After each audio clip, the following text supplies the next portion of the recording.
예수님이 다시 오셔서 뭐 진짜 이스라엘은 그걸 원했어요. 이 나라의 독립. 독립이요. 네, 로마로부터 좀 해방되고.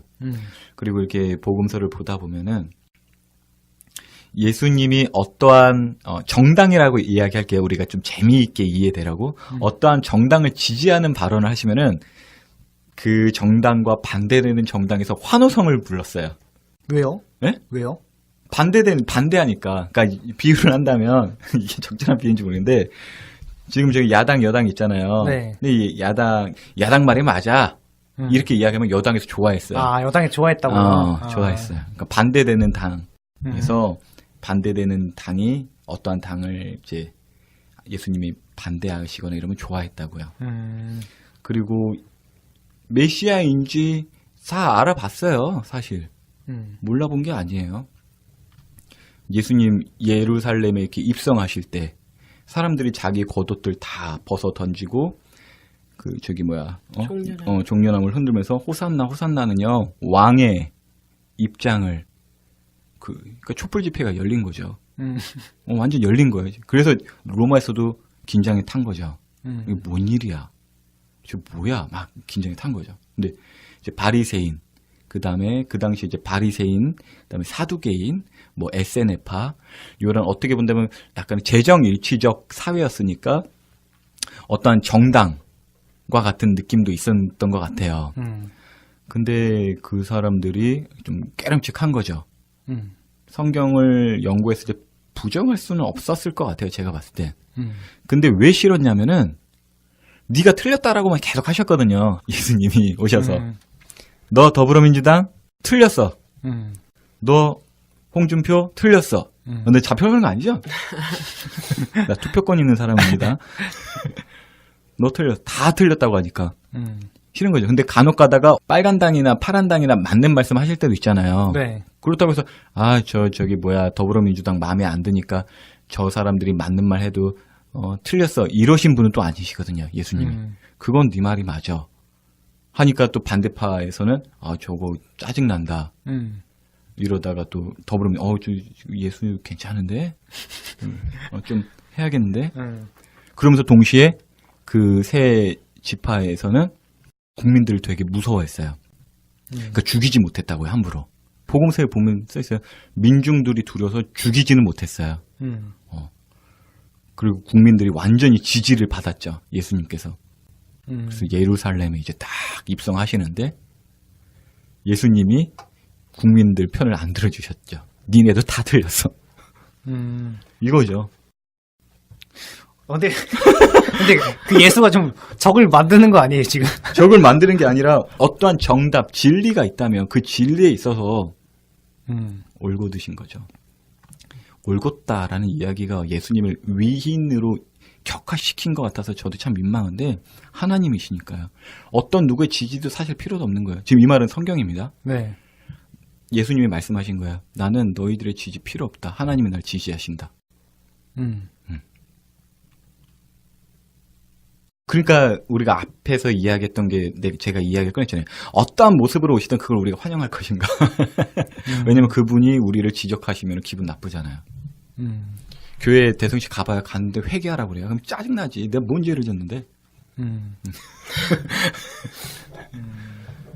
근데 그분이 마지막에 돌아가시잖아요. 십자가에서. 네. 그때 로마 병사 하나가 저분은 진짜 하나님의 아들이셨다라는 이야기를 해요. 그러니까 뭐냐면은 하나님께서 그리고 예수님께서 너희가 날 몰라보고 날 이러는구나를 원망하거나 열받아 하시거나 그러지 않으셨어요. 전 그게 이해가 안 돼요. 나 같으면 제가 예수했으면 다 쓸어버렸어요, 진작에. 그렇지. 이렇게 못에 박혀 있었으면은 뭐 몇 번 딱 이렇게 박히면 좀 아픈데 딱 내려가. 야, 다 엎드려 이렇게.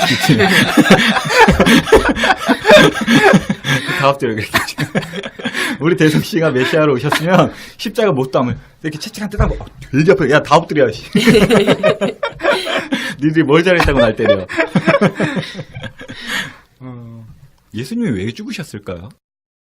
그러니까 우리 질문이 네. 신이 온다면 이런 모습이실 거야 했는데 이미 오신 그 신께서 매맞는 모습이셨어요. 그쵸. 왜 그러셨을까? 근데 제가 알기로는 그냥 사람의 죄를 대신해서 네. 다 받고 가신 거니까 네. 어떻게 보면 좀 처절하고 불쌍하기도 하고 약간 그런 모습으로 가시지 않았을까. 그러니까 저는 이거는 제가 뭐 알아가지고 막 시험하듯이 그냥 막 이렇게 한번 네 패를 까봐라 이런 식의 질문이 아니라 저도 궁금할 때가 있어요. 뭐냐면 하나님이 뭔 죄값을 뭐 다 하셔. 그냥 저기 뭐야 딱 내려오셔가지고 그냥 너네 다 죄 없어 이렇게 말씀만 하셔도 되잖아요. 뭘 굳이 그쵸. 이렇게 맞으시고 막 그러셨을까 이런 생각은 들어요.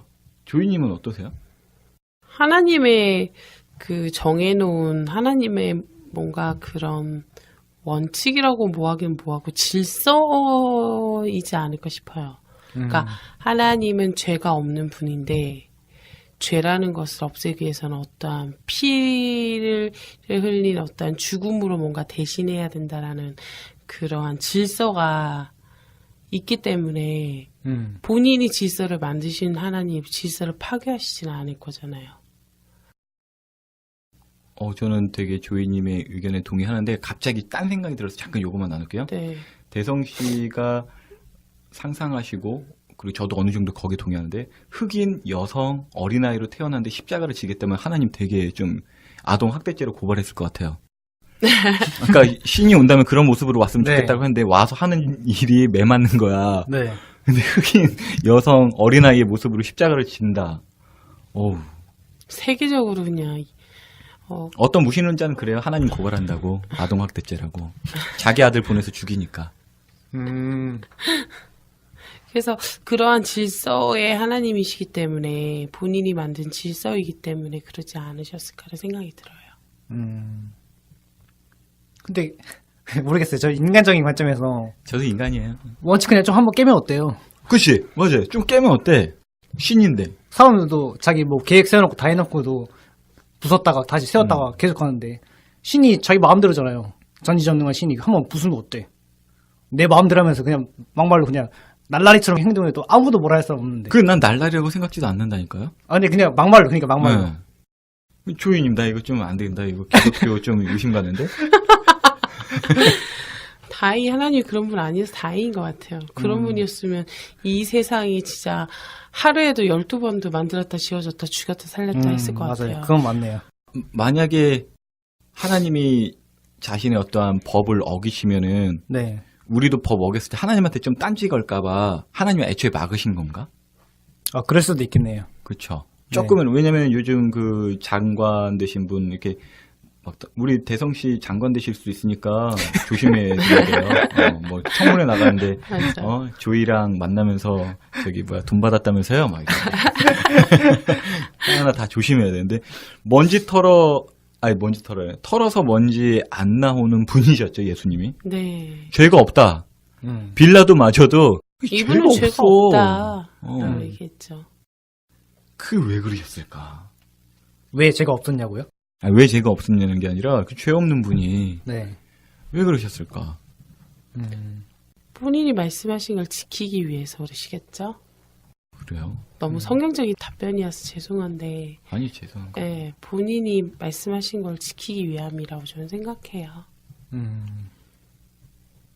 일단 이미 저는 어떠한 뭐랄까 되게 소심한 사람인지라 저의 상상력을 좀 두려워해서 먼저 오신 그 신의 아들이신 네. 예수님의 모습을 한번 이야기를 해드려봤고 그분이 어떠한 모습으로 이 땅에 계셨는지 또 이야기를 해봤을 때 굉장히 밉상이었고 구타 유발자셨고 사람들로 알고 아니 태극기 집회 가가지고 저기 가가지고 저기 뭐야 조국 수호 그래봐요.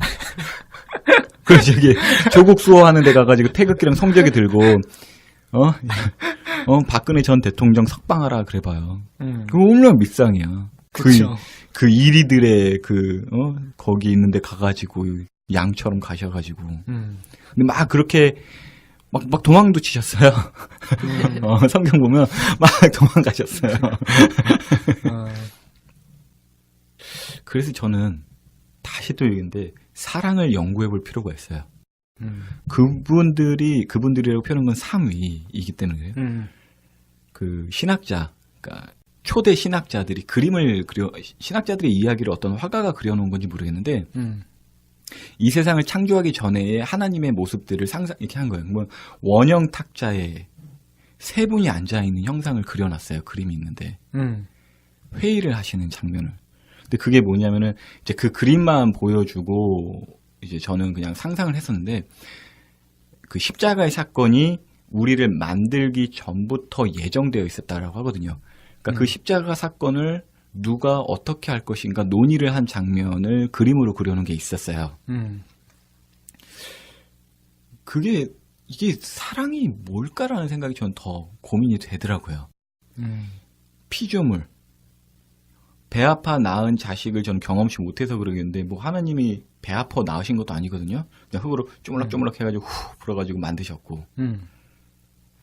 그런데 그 예수님의 그 십자가 사건이 있어야만 정말 배 아파 난 거거든요. 하나님 입장에서.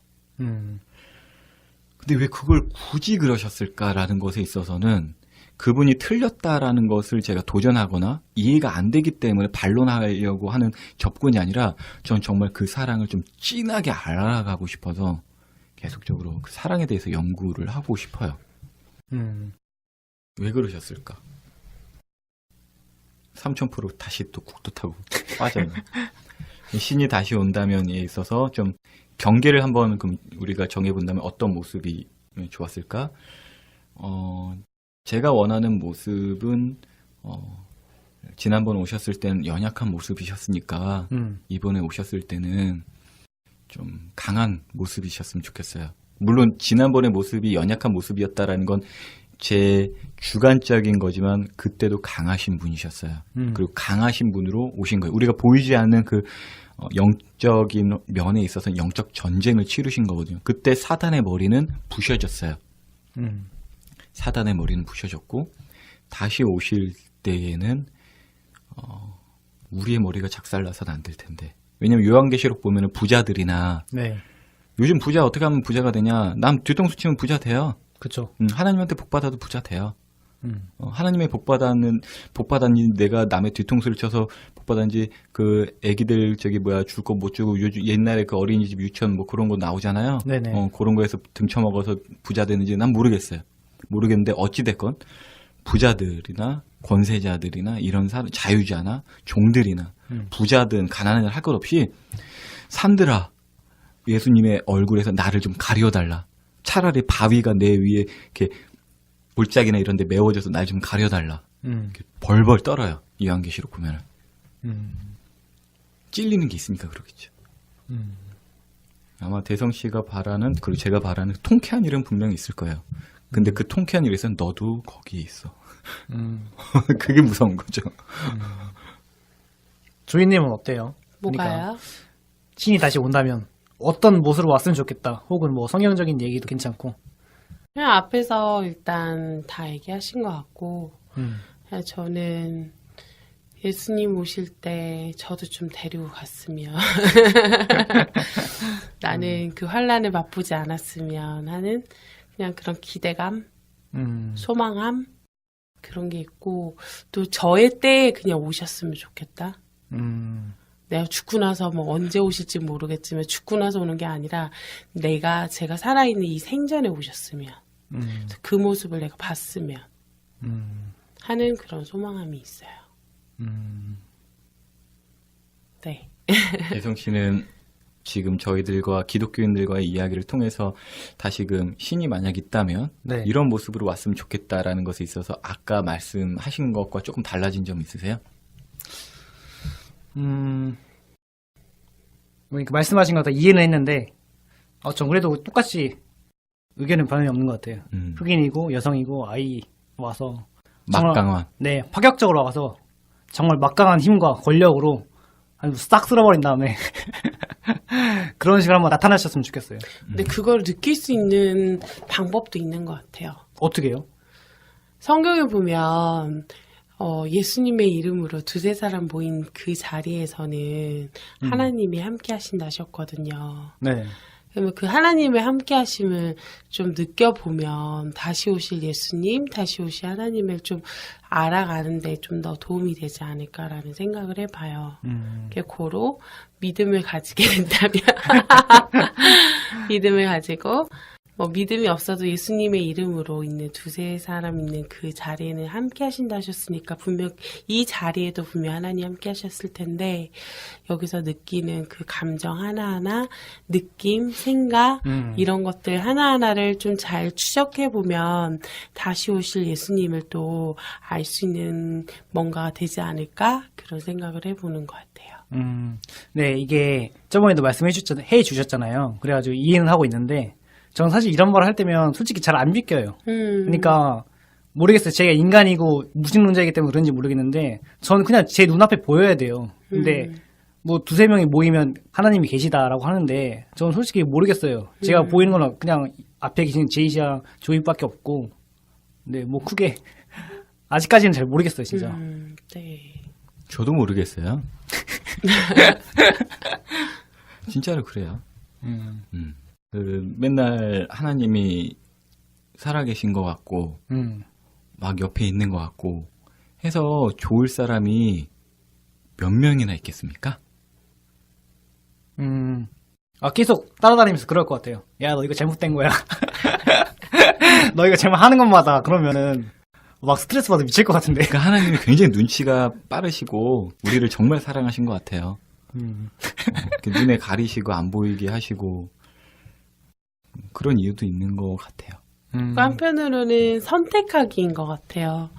그것마저도 하나님이 우리에게 어떤 선물로 주신 거죠. 우리가 자유의지라고 얘기를 하는 그 부분을 가지고 믿는 것을 선택하는 것. 그러한 부분도 하나님이 우리에게 남겨두신 선물이라고 생각을 해요. 하나님을 안 믿겨지지만 하나님을 믿고 싶다라던가 하나님을 믿기로 작정했다던가 뭔가 이런 그런 선택하기에서부터 저는 그런 걸 느낄 수 있는 뭔가라고 생각하거든요. 근데 어쨌든 그 선택하기까지도 우리에게 주셨기 때문에 그런 부분들이 좀 연결되지 않을까라는 생각도 해보는 것 같아요. 근데 자꾸 딴지가 오는 것 같아서 죄송한데 혹시 이런 생각 안 해보셨어요? 제가 만약에 기독교인이라면 이런 생각을 할 것 같아요. 하나님이 종교에 대한 선택권을 안 주고 강제적으로라도 무조건 기독교를 믿게 했다면 좋지 않을까? 이거 질문 너무 좋다. 사실 저는 조이님의 이야기를 들으면서 저는 한편으로는 굉장히 조이님의 의견을 굉장히 100% 동의하는 사람이에요. 근데 지금 기독교인들 그리고 조금 더 관심이 있으셔서 신학적으로 공부하신 분들이 조이님의 발언을 들었다면은 저건 기독교가 아니야라고 했을 거예요. 진짜요? 왜냐면은 대성씨 이 질문이 나올 수도 있거든요. 그렇죠. 저라면 선택권을 안 줄 것 같아요. 그냥 네. 무조건 기독교만 믿게. 네, 무조건 기독교를 믿게. 네. 근데 이게 조금 우리 인간의 언어로 불가능하다가 아니라 제가 부족해서 이렇게까지 표현을 못 하는데 하나님이 어떠한 자를 믿게 하실지 믿지 않게 하실지 예정하셨다라는 게 나와요. 믿음을 인간의 노력으로 선택하거나 어떻게 할 수가 없어요. 믿음은 선물이고 하나님의 선택에 있어요. 이건 장로교 교리이고, 근데 조이가 말씀하신 것에 저는 100% 동의하는 거는 뭐냐면은 하나님께서 믿음을 주셨을 때에 그것에 대한 사람의 어떤 행동을 저는 조이가 표현을 했다라고 생각하거든요. 근데 조이의 말을 조금은 이렇게 어떤 인간의 면에서 이제 이해는 할 수 있는데 하나님의 입장에 있어서 만약에 조이의 표현대로 하는 거라면은 굉장한 연약함, 약점이 많이 이렇게 드러나게 돼요. 하나님의 하나님으로 존재할 수 없는 근데 사실 그것에 있어서 이제 예정론 이런 이야기를 저는 그 예정론을 칼빈이 이야기했었을 때에는 그때 당시의 상황을 좀 알아야 된다라고 생각하고 예정론은 목회적인 방향에서 이제 말한 거다라고 이야기를 하고 싶거든요. 그게 뭐냐면은 그때 당시에 이제 굉장히 유럽에 있어서는 뭐 천주교나 개신교나 뭐 개신교끼리도 천주교끼리도 굉장히 어떤 왕을 득세시키고 해서 어떻게 보면 개신교 쪽이 굉장히 이단시 되는 것이었어요. 거기에 있어서 정말 위로와 성경의 근거에 따라서 너희들이 택함 받은 것에 있어서는 하나님이 선택하신 거기 때문에 흔들림이 없다라는 것을 강조함으로써 예정론을 이제 말을 하거든요. 그리고 그것이 틀린 건 아닙니다. 정말 예정론대로 하는데 거기에 있어서 반론을 펼칠 수 있는 건 뭐냐면은 이제 대성 씨와 같은 질문도 나올 수 있지만 그러면 믿든 안 믿든 정해져 있으면 그게 뭐야 그거. 그렇죠. 그런 이야기. 지금 제가 굉장히 큰 미끼를 하나 던져드린 거예요. 이거 다음 하실 때 이 이야기 한번 해. 이건 근 몇백 년간 주고받았던 논쟁인데 우리도 한번 거기 무모하게 한번 빠져봅시다. 거기에 있어서는 아직도 기본적으로 예정론을 전제하고 있지만 장로교와 감리교는 그걸로 구분이 돼요. 그 질문 하나로요? 예. 일단은 그렇게 좀 구분이 되고 저의 입장이나 조이의 입장은 그것을 조금 이렇게 균형 있게 이해하려고 하죠. 사실 균형 있게 이야기하려는 거는 좋게 말하면 균형 있는 거고 나쁘게 말하면 둘 다 모르라서 그런 걸 수도 있어요. 둘 다 전문가 아니까 나 싸우기 싫어. 아니, 칼빈 목사님도 맞고 웨슬리 목사님도 맞고 싸우지 마요. 두 분 천국에서 싸우겠어. 근데 후손들은 계속적으로 싸워요. 근데 철을 날카롭게 한다고 두 가지의 그 주장들은 제가 생각했을 때는 단순히 X축에서의 뭐 좌쪽에 있냐 우쪽에 있느냐의 싸움이 아닌 것 같아요. 그냥 서로 연단되어 하나님의 섭리를 이해할 수 있도록 돕는 방편으로서 이야기를 하는데 대성 씨의 질문으로 다시 돌아가 볼게요. 네. 무조건 하나님이 기독교만을 선택할 수 없게 하겠느냐? 하실 수 있죠. 그렇죠. 네. 근데 왜 안 하는 거죠? 모르겠어요. 솔직하시네요. 네. 솔직히 아니, 솔직한 거죠. 모르겠어요. 일단은 그 신들이 새롭게 등장하는 거는 사람의 우상에서 사람들이 만들어낸 신으로 나와요. 그렇죠. 성경에서는. 그 문지방 우리 어르신들 밟지 말라고 했잖아요. 네. 그 성경에 기록돼 있어요. 왜냐면 왜 제가 이 이야기를 갑자기 하냐면은 이게 지금 먼 나라 이웃 나라 이야기가 아니라는 거예요. 하나님은 우리나라의 그리고 우리나라 사람들의 창조주이시기 때문에 어찌 됐건 하실 수 있어요. 무조건 기독교를 믿게 하실 수 있어요.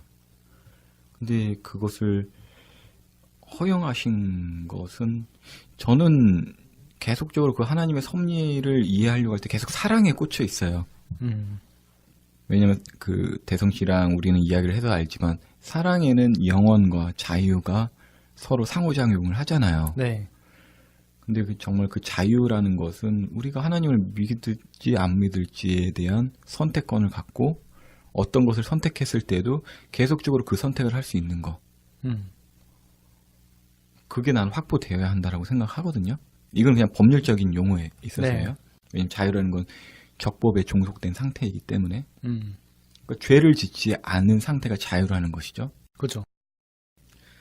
그럼 죄를 알게 하는 것은 율법이고 이 율법은 왜 주어졌는가?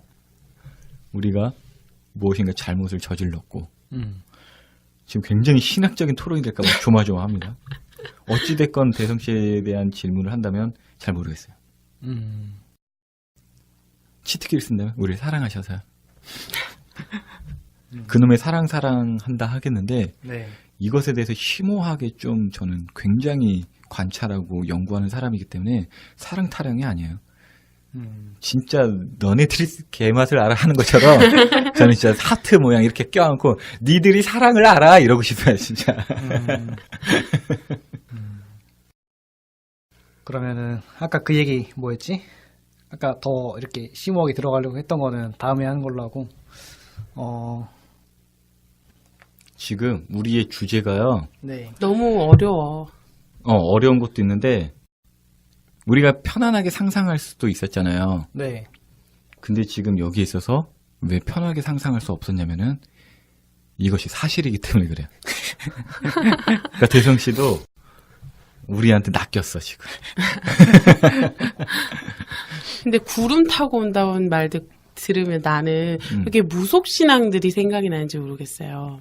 약간 그런 이미지가 있죠. 약간 그 동자신 이렇게 무속신들 보면 너 어디서 왔어? 그러면 아, 나 구름 타고 우리 엄마한테 왔어. 막 이렇게 얘기를 하잖아요, 보면. 그래서 구름 타고 왔다 그러면 동자신도 아니고 뭐지? 그냥 우스갯소리로 그냥 그런 생각이 드는 것 같아요. 무당이나 이런 그 진짜 무당, 가짜 무당 있잖아요.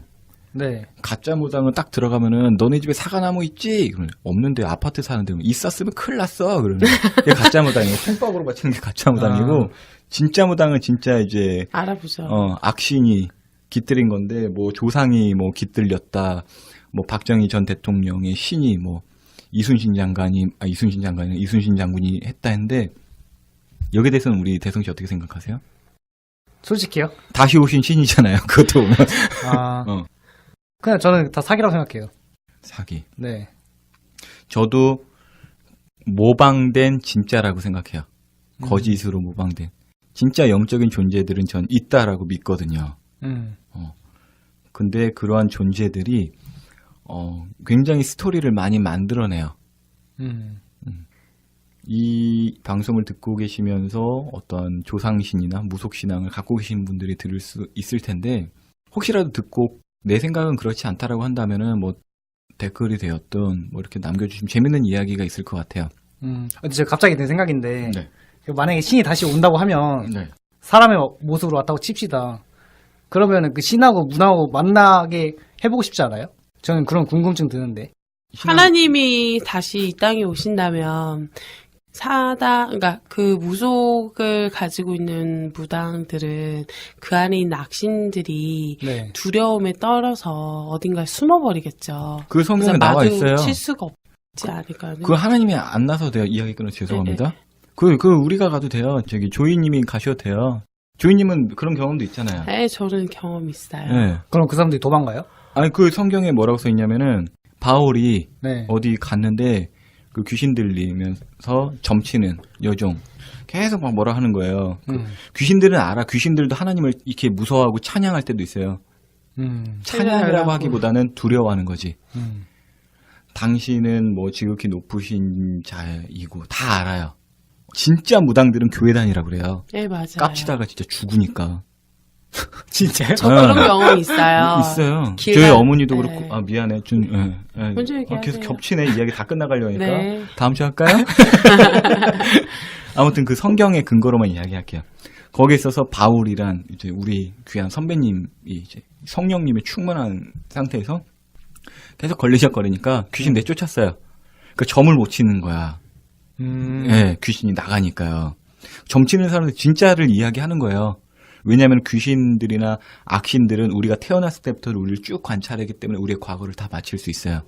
미래도 조작할 수 있어요. 자기가 이제 뒤에서 이렇게 수쓰면 되니까.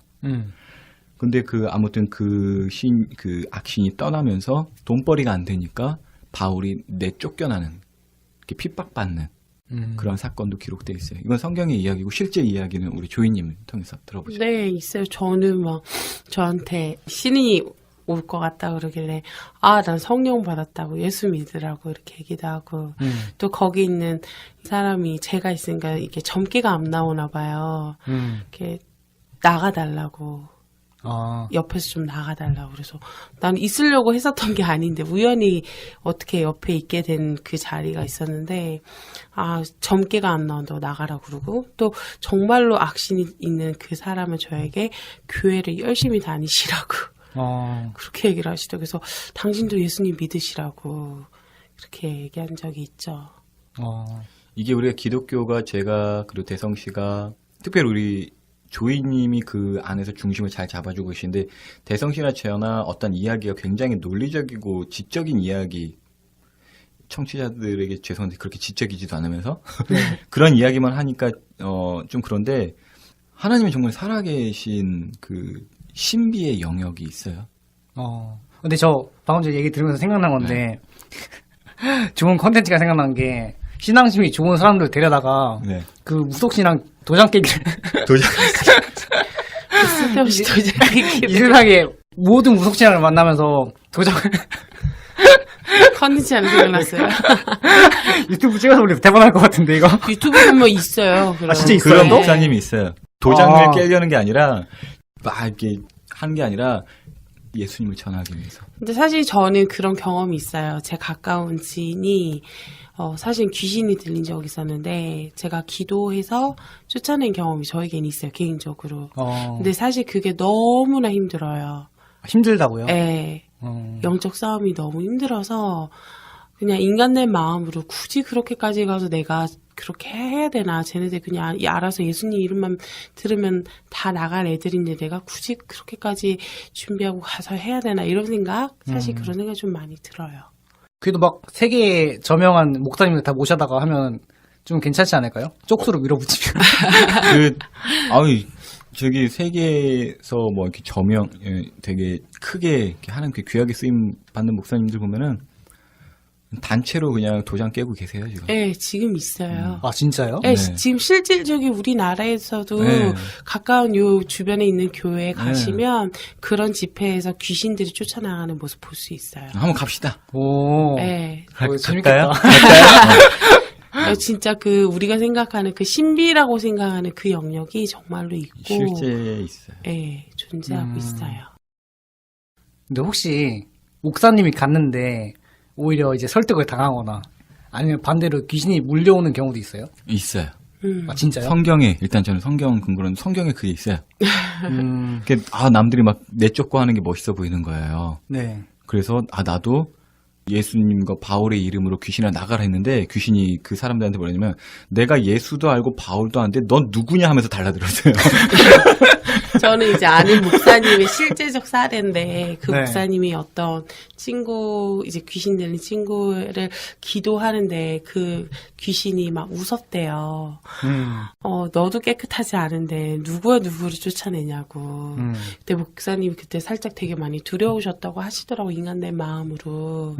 그때 정말로 나는 깨끗하지 않지만 내 안에 계신 그 예수 그리스도 이름으로 나가라 이렇게 정말 외치면서 했다라는 그런 사례는 직접적으로 제가 듣기도 했고 또 한 가지 사례는 나는 너를 하나도 안 무섭다. 근데 네 옆에서 기도하고 있는 너의 사모가 무서워서 나간다. 이런 적도 있고 사실 그런 사례는 굉장히 많아요.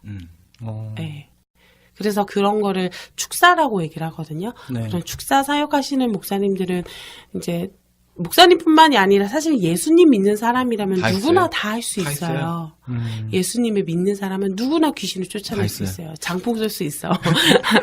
근데 하고 싶은 얘기는 그럴수록 귀신은 그러한 부분들을 너무나 잘 알기 때문에 오히려 역으로 이렇게 더 할 수 있기 때문에 더 깨끗하고 더 기도하고 더 그러한 작업들을 많이 하시는 것 같아요. 그래서 좀 많이 도장 깨기라고 하는 걸 하려면 준비를 해야 된다는 것들이 좀 그런 부분으로 역공호를 당할 수 있으니까 그러지 않을까라는 생각을 좀 해봤어요. 하나님을 시험하지 말라고 그랬고요. 네. 나를 드러내거나 뭐 자랑하거나 모든 은사는 네. 교회의 덕을 위해서 있는 거고요. 교회라는 그쵸. 거는 예수님의 몸, 그러니까 성도들을 위해서 사용하는 것이지 서커스 공연이 아니거든요. 네. 예수 믿는 사람은 다 있어요. 그리고 대성 씨가 지금 이 시간부터 예수님을 만약에 나의 주인과 나의 하나님으로 모시게 되고 영접하게 된다는 걸 좀 믿음으로 정말 믿는다면 귀신 들린 사람한테 가서 내가 나사렛 예수의 이름으로 너에게 명령한다. 너 나가라. 그럼 그 귀신 나가요. 정말이에요. 그거는 어떤 특별한 목사님만 가진 능력이 아니라 예수님을 믿는 누구에게나 그 힘은 다 있어요. 네. 근데 아마 이 방송을 들으시는 분들은 저같이 되게 무신론자거나 아니면 기독교인 지식이 없는 분들은 이것도 사기라고 할까봐. 근데 이게 있습니다. 하나님 나라는 말에 있지 아니하고 네. 능력에 있다고 그랬어요. 지금 우리가 나누는 토론이 단순히 우리가 조금 알고 있는 그 지식 배틀이거나 그냥 이 정도 이런 의견이 있구나라고 한다면요. 아무 소용없습니다. 물론 이제 귀신을 내어 쫓거나 병 고치거나 뭐 이런 것도요. 그 사건만이면 아무것도 없어요. 하나님이 정말 살아계시고 그 그쵸. 살아계신 하나님과 동행하는 것이 하나님 나라고 하나님 나라가 임할 때 우리가 보았을 때 불합리하고 왜곡되고 뒤틀리는 거 지금 우리가 귀신 들린 자라고 지칭해서 그 사람을 축출하는 것을 어떤 호기심 삼아 이야기도 한 부분이 있는데 네. 이 세상은 다 지금 귀신 들렸어요. 제정신이에요 지금 보면. 그쵸. 그것들을 다 축출해내고 다 이 사람의 주인은 귀신 그리고 귀신 너가 만들어낸 귀신이 창세기에 사탄인데 사람을 어떻게 꼬셨냐면 너도 하나님이 될 수 있다라고 꼬셔요. 근데 그게 아주 인텔리하게 들어오면 욕심으로 들어오죠. 그래서 재정, 돈이 곧 권세다라고 믿는 사람들은 돈만 쥐어주면 내가 하나님이 될 수 있겠구나. 내가 하나님처럼 살 수 있겠구나 하면 자기 욕심에 꽁꽁 뭉쳐서 살았다가 죽을 날이 다가오는 게 알거든요. 그리고 하나님이 계시다는 거 핑계치 알아요. 두려운 거죠. 근데 그래도 하나님처럼 살겠다고 영생을 계속 탐구하려고 하고 있고 하잖아요. 네. 죽는다는 거죠. 근데 이 모든 게 영적 전쟁이라는 거예요. 막 귀신 들려서 에 이런 사람만 내쫓는 게 아니라 그쵸. 정상처럼 살고 있는 모든 사람들에게 있어서도 진짜 사단의 책략 중에 가장 간교한 책략은요. 그 정신분열자랑 귀신 들린 자랑 이렇게 구분하는 그런 것도 있어요. 귀신 들린 자는요. 정말 깊숙이 들린 자는요. 꼭 저 같아요. 되게 정상 같아요. 뒤에 아주 뒤에서 호박씨 다 까고. 그래서 나는 예수님입니다.